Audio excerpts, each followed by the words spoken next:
Oke, lanjut ya mahasiswa sekalian.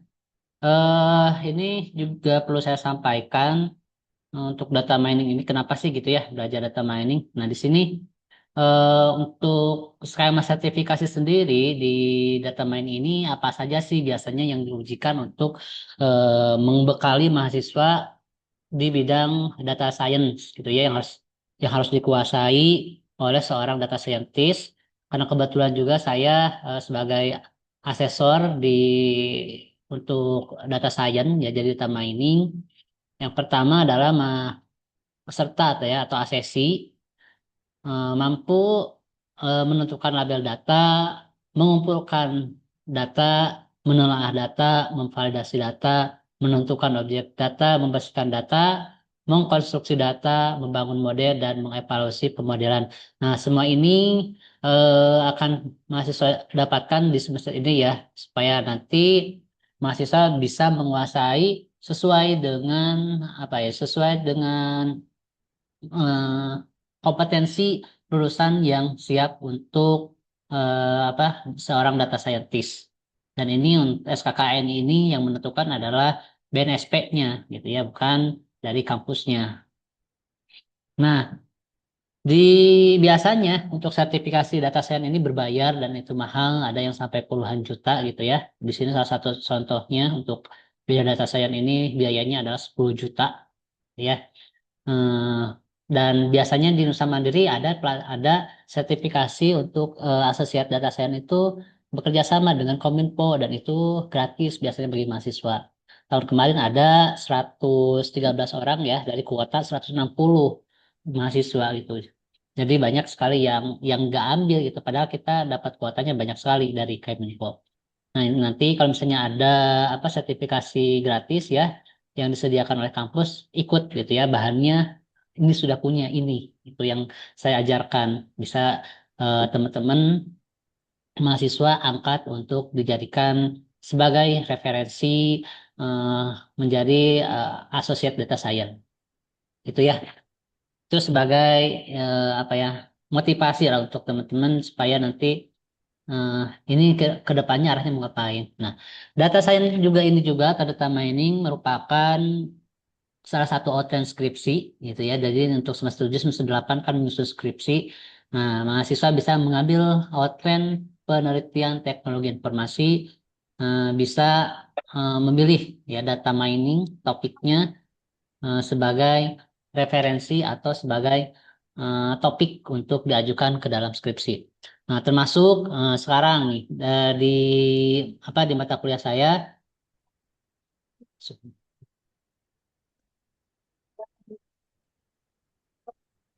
Nah, tugas mata kuliah saya bisa nanti dinaikkan ke dalam skripsi gitu ya. Apalagi kalau misalnya bisa submit di Sinta 2 dan terbit di Sinta 2, bisa langsung melakukan rekognisi dari Sinta 2 menjadi skripsi. Jadi tidak perlu banyak lagi untuk eh, nyusun-nyusun skripsi dari awal. Cukup menggunakan konversi rekognisi dari jurnal, tapi harus Sinta 2 ya. Sinta 2, kalau Sinta 3, Sinta 4 nggak bisa. Harus minimal Sinta 2 bisa dijadikan pengganti skripsi. Nah, mata kuliah ini salah satunya bisa menjadi objek gitu ya. Oke, untuk isi makalah nanti eh, terdiri dari cover itu biasanya judul ya, judul afiliasi, kemudian bab satu pendahuluan, kenapa mengambil data itu, kemudian bab duanya ada bahan dan metode, bahannya apa, datasetnya apa, metode yang digunakan apa, kemudian hasil dan pembahasan adalah menguraikan dari bahan dan metode yang digunakan. Selanjutnya adalah kesimpulan, kesimpulan biasanya tidak banyak, hanya satu atau dua paragraf saja. Dan yang terakhir ada referensi, dan referensi-referensi ini bisa diambil dari penelitian-penelitian sebelumnya yang diterbitkan internasional ataupun diterbitkan secara nasional. Itu banyak sekali di Asifier, kemudian di Google Scholar, di Skyhub, semuanya bisa dicari dengan menggunakan OJS ya, Open Journal System. Nah, untuk pendahuluan, latar belakang dan metode ini tergantung daripada apa yang dimau oleh OJS-nya gitu ya. Tetapi secara secara ringkas, secara umum biasanya bagian-bagian ini itu sudah paten gitu ya. Bab satu pendahuluan berisi latar belakang, tujuan penelitian, apa yang dicapai, gap atau kebaruan dari penelitian kita dibanding penelitian yang lain.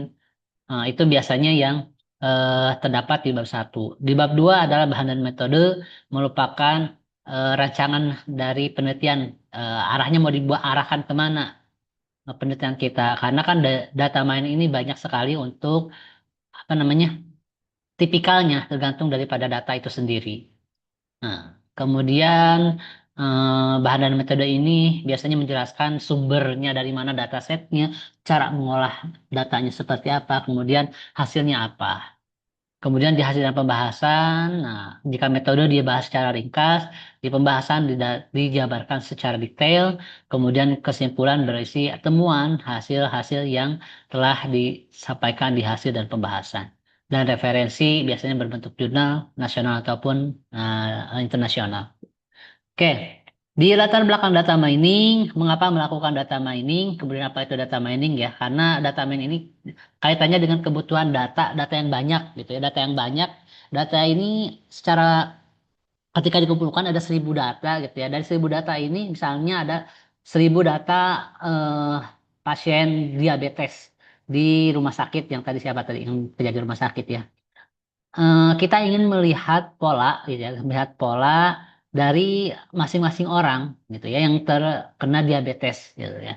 Misalnya dari 1.000 orang itu memang suspek diabetesnya 700 orang, tetapi yang kemungkinan diprediksi diabetes, tetapi ternyata dia tidak diabetes ada 300 orang, gitu kan? Itu jadi sebuah pengetahuan, jadi ketahuan. Biasanya ciri-ciri data seorang diabetes itu apa aja?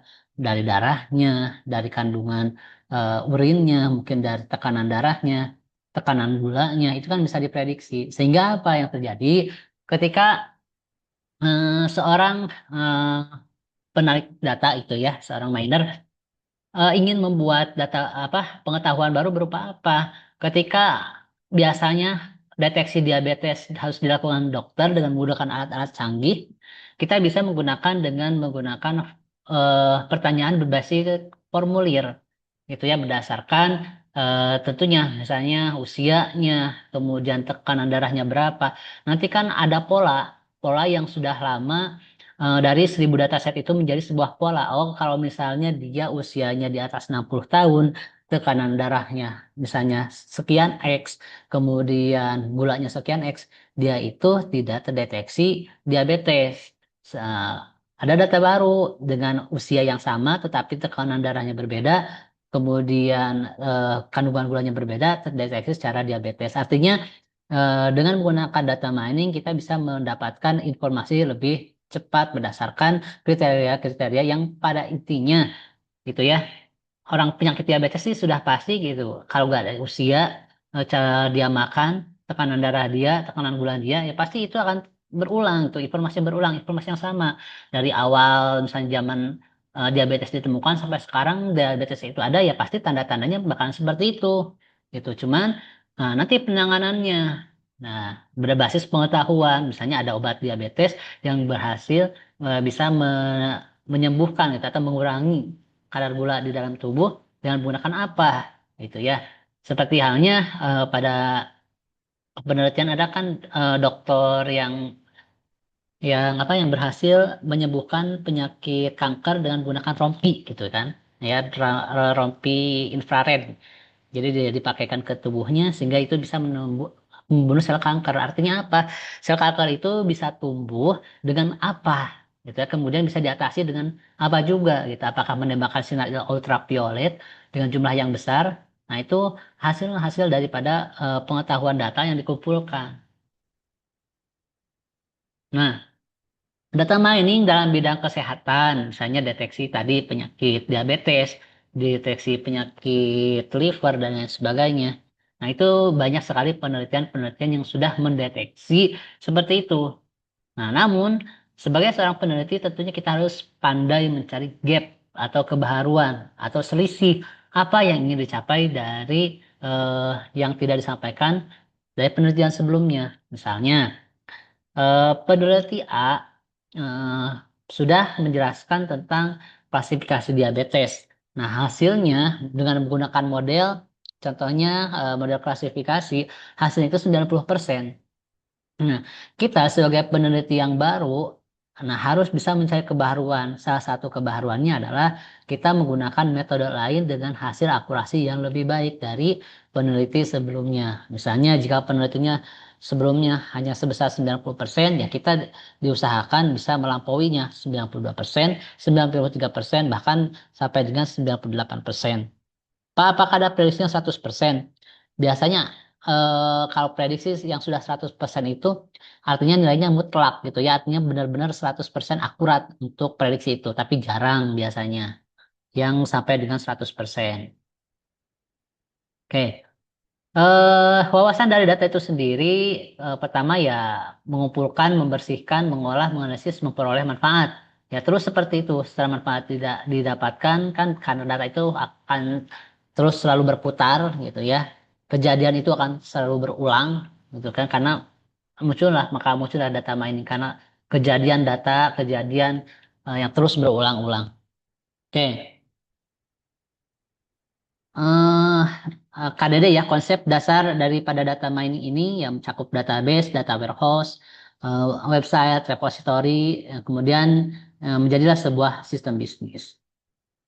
Nah, oke.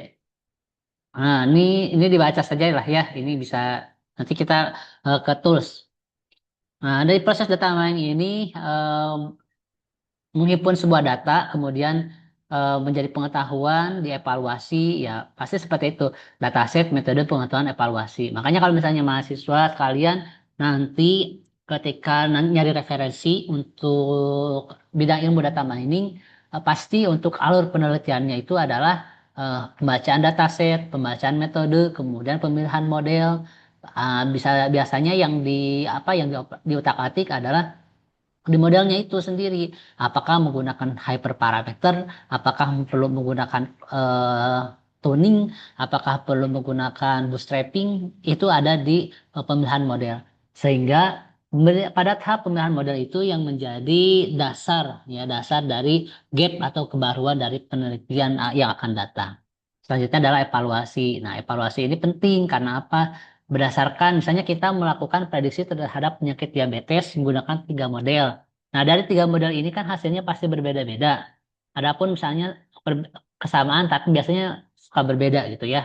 Kecuali kalau misalnya kita menggunakan model eh, yang apa ya, yang itu ya, setipe. Contohnya menggunakan deep learning, ada STM, ada RNN, ada kemudian deep learning dan lain sebagainya itu biasanya selisihnya tidak terlalu jauh gitu ya. Misalnya model itu 90%, model ini 91, model itu 93. Itu maksudnya eh, hampir mendekati gitu ya, karena setipe.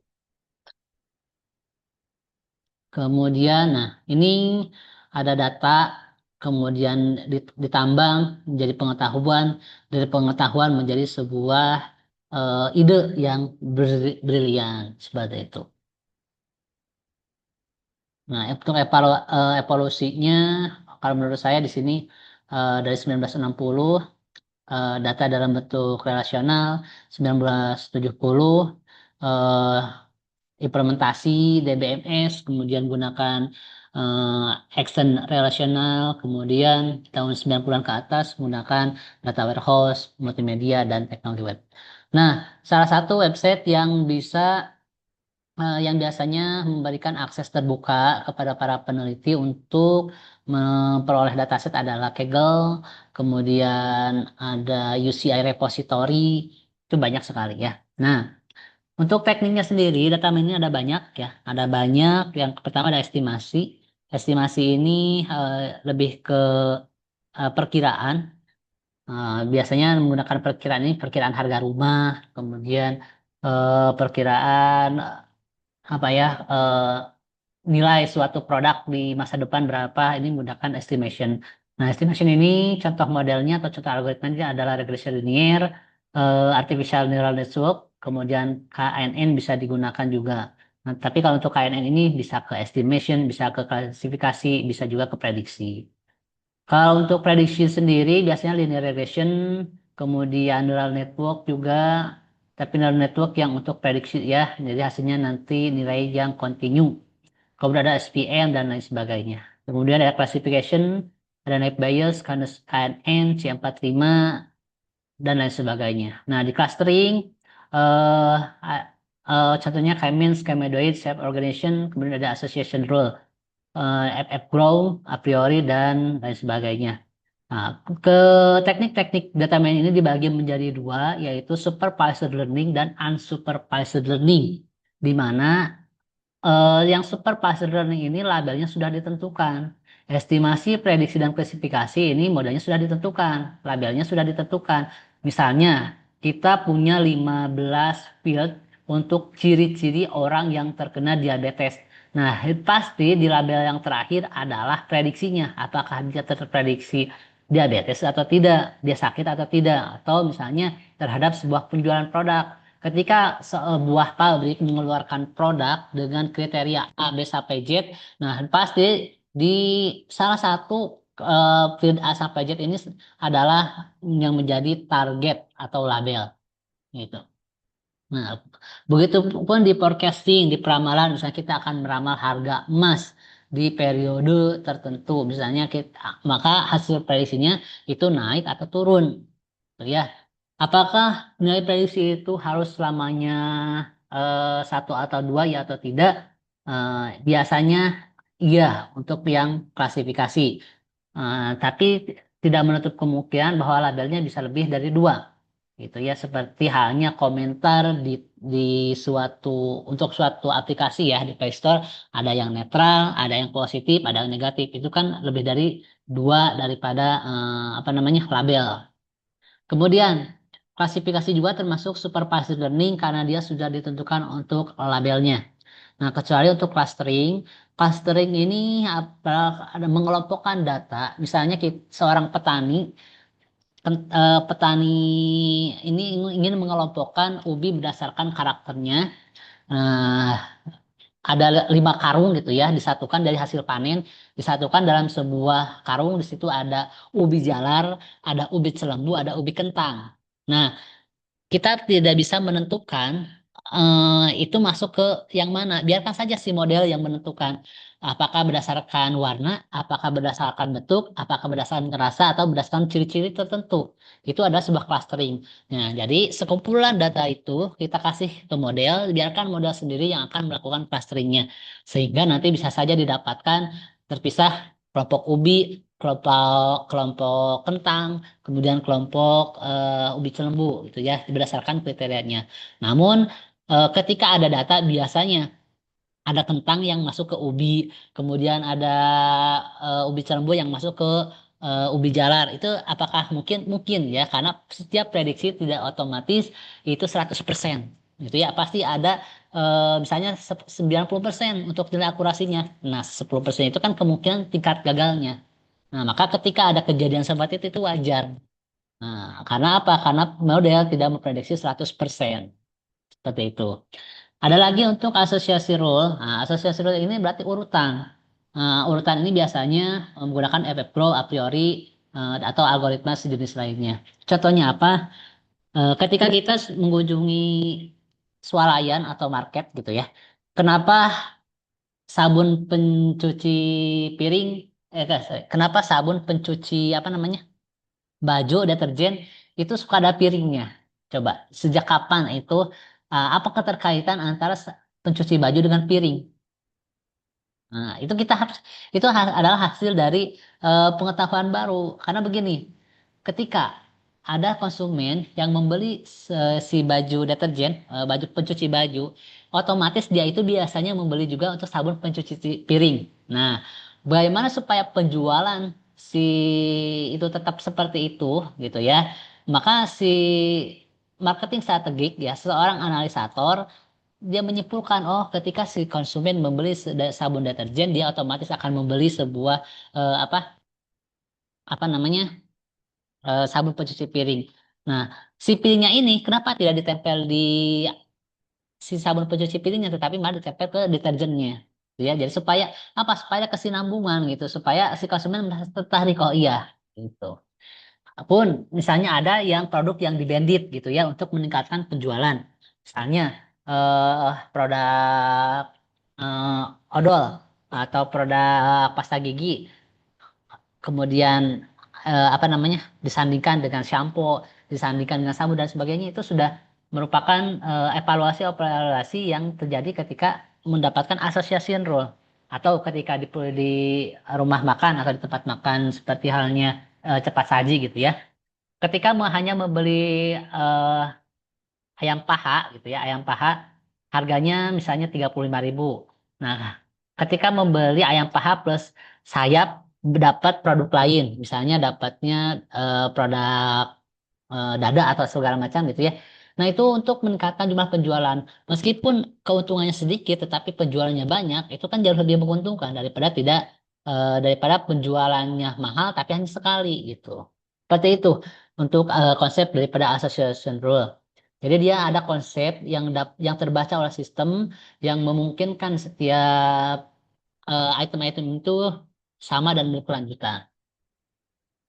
Nah, kayak ini ya tadi ya, ini bisa dibaca saja contoh-contohnya. Sama halnya seperti yang tadi saya sampaikan.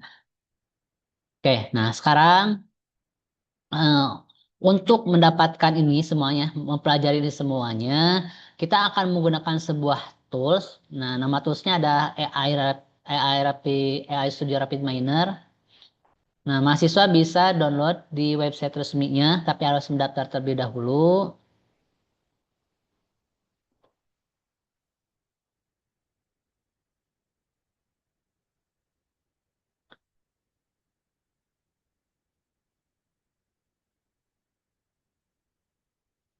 Keywordnya AI Studio Rapid Miner.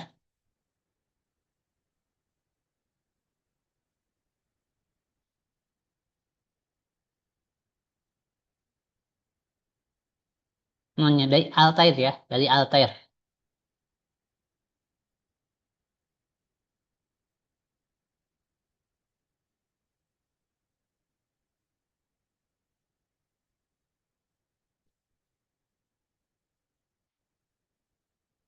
Kalau saya sudah ada aplikasinya.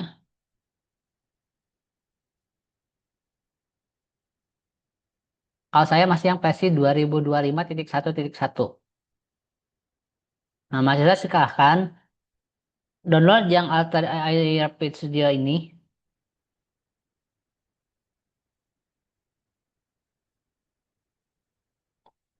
Yang student saja kalau mau milih.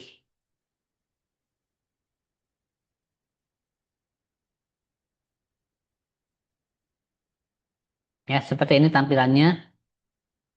Dapat dapat terlihat kan untuk tampilannya?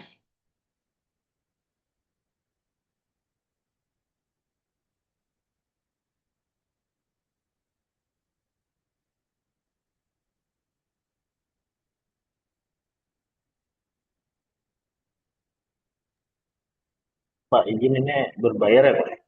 Bisa gratis Yang mungkin. student aja, jangan. Jangan yang berbayar, pilih yang student. Yang community ya Pak? Yang Di sini. seruan community. Yang student tuh yang community kah?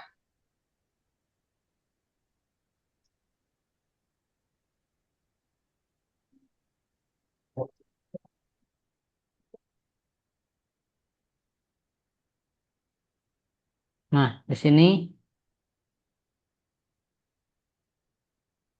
nah, download form Rapid Planner website. Nah, untuk mendownloadnya katanya gini dulu, harus buat dulu akun.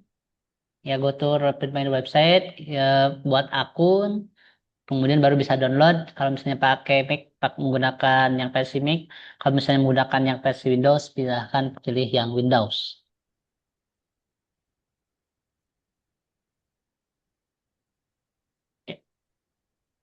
Ada yang lagi itu eh pegang laptopnya supaya bisa saya pandu, supaya bisa Ada Pak. yang lainnya bisa mengikuti.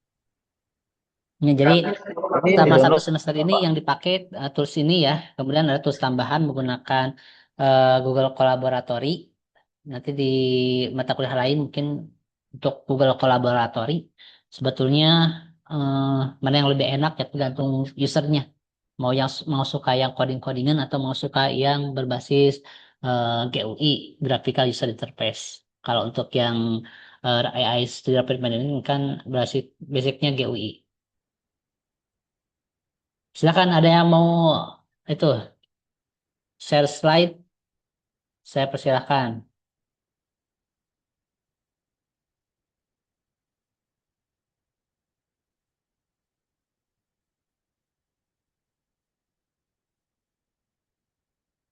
Silakan. Supaya apa? Supaya paham gitu ya. Download dulu untuk AI Rapid Miner-nya.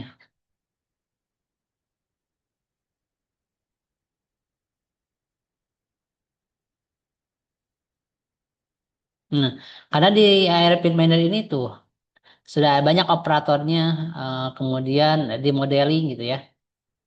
Pertama data akses dulu, kemudian ada blending, cleaning, kemudian modelingnya. Di sini sudah ada model-model. Kita mau pilih model apa? Model prediksi, model asosiasi, model korelasi dan sebagainya. Tergantung kita mau di, diapakan data yang kita punya. Seperti itu. Oke. Sebelum saya ke tools, saya mau supaya mahasiswa ada gitu untuk yang berhasil instalasinya. Belum nih Pak, belum berhasil izin. Saya boleh, Pak. Silakan.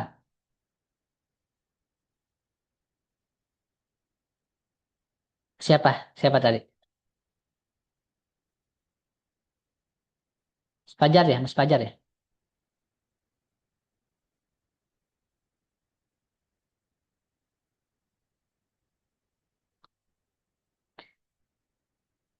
Untuk minggu depan ya, saya menggunakan Saya boleh, MS. Pak. Ya, silakan, Mas Raihan. Jadi supaya apa?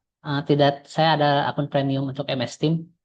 Jadi recordnya bisa lebih panjang dibandingkan dengan Zoom yang hanya 40 menit. Oke, ke AI Rapid Studio.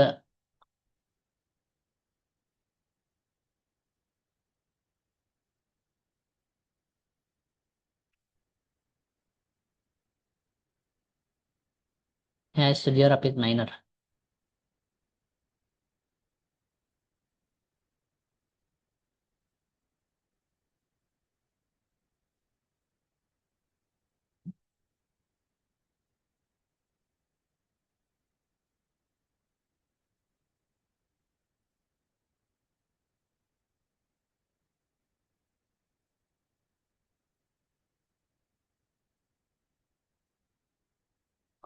Di itu aja link yang saya share ke WA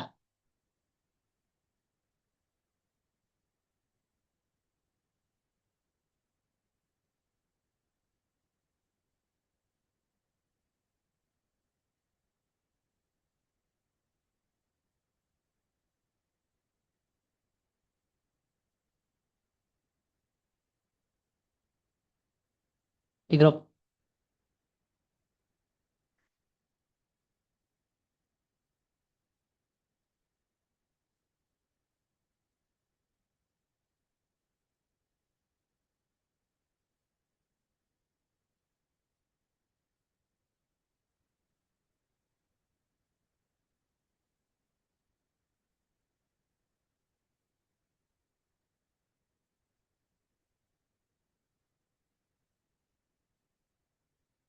Nah, you need to create an account. Nah, atas dulu itu linknya. Nah, nomor dua.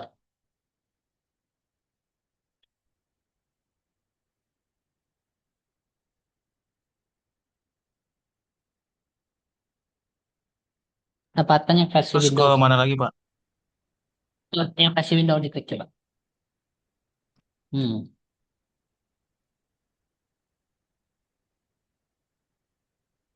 Itu ke atas coba. Yang mana ya?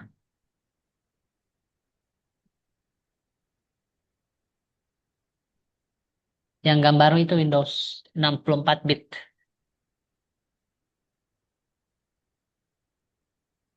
ke atas, ke atas. Nah, Windows ini bisa diklik gak? Yang 2004.0. Nggak bisa diklik, Pak. Coba ke GoTo aja, GoTo Apa Rapid bikin Manual akun Website. dulu ya, Pak? Iya, coba GoTo dulu, GoTo Rapid Manual Website.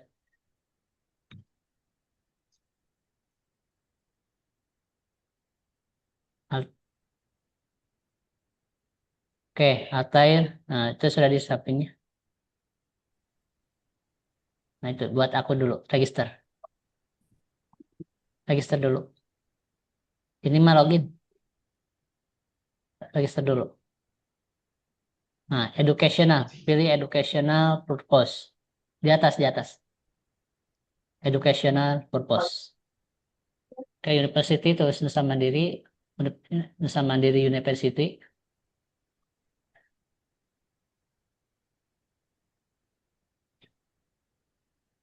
student, kemudian emailnya silakan.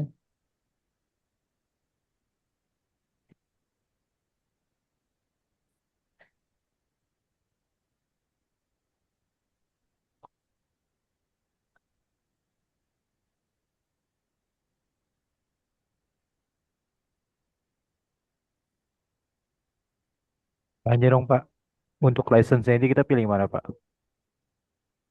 Gimana? Di email ya, itu apa dulu?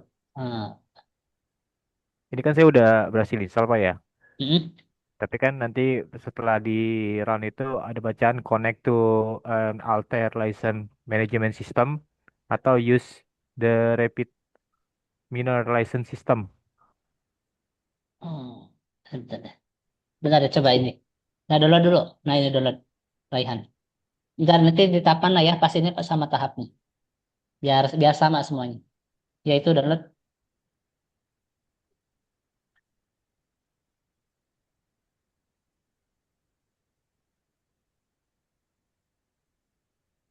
Lumayan Oke, lama ya, Pak ya? Kayaknya iya, malam itu gede juga, Pak. filenya gede, 0,5 GB.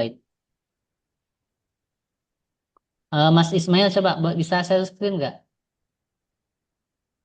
Di tahap yang mana? Oke Pak Wid Pak.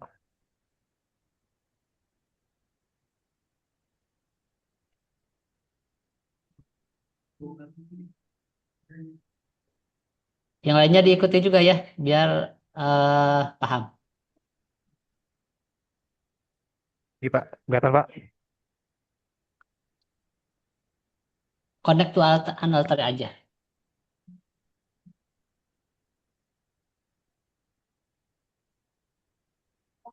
Nah ini berarti pilih. Login, kemudian emailnya yang tadi.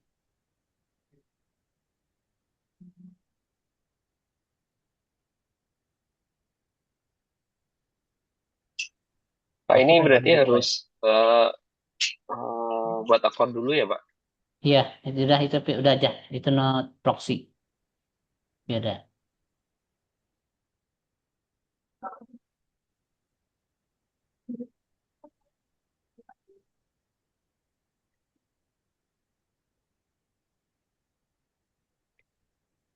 Oh, belum. Nah, Berarti yang satunya lagi coba back dulu yang back dulu. Back dulu. kelihatan. Jadi close Izin, Pak, di Mas. exit coba. Download. Oke. Coba yang satunya lagi. Use apa Iya namanya? Pak yang tadi. Iya yang tadi betul Pak. Hmm. Coba Yang connect. use the Rapid Minor Pak.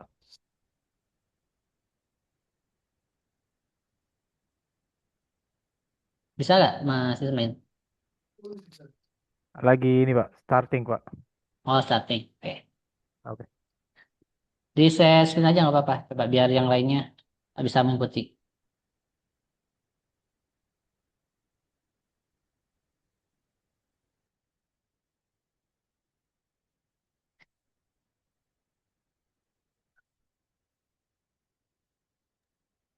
Pak, ini diabaikan aja Pak gimana Pak?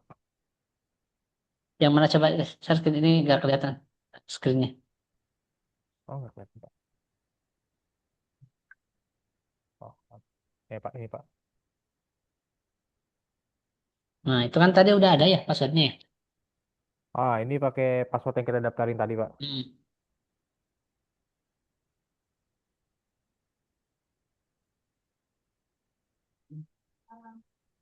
Tanya Pak, ini Ya, tadi saya login. udah buat akun ya. Ya, login aja dan bisa. Oh, Nah, ini, Pak.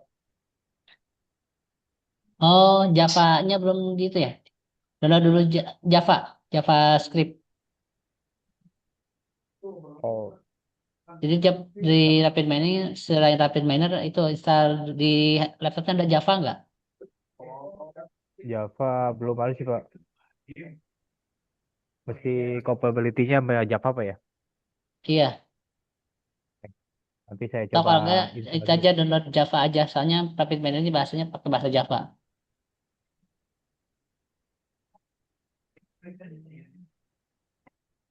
Ada yang udah biasa otomatis masuk, ada yang biasa enggak gitu. Kalau saya nggak minta itu, karena saya udah ada Javanya. Java for Windows, Oracle. Oh, yang Oracle, Pak ya? Itu kelas 2 aja. Bukan Itu di kelas aja. yang mana, Pak? Bentar, bentar, bentar. Yang ini, Pak. Yang Jadi saya OpenJTK Early Access Build atau JRE Consumer, Pak? JRE. Minggu depan pakai itu ya MS Team ya. Ini saya waktunya kurang dari 1 menit nih. Nanti kalau saya kurang dari 1 menit, saya minta temennya dibuatkan link Zoom karena biasanya udah limit sih kalau saya.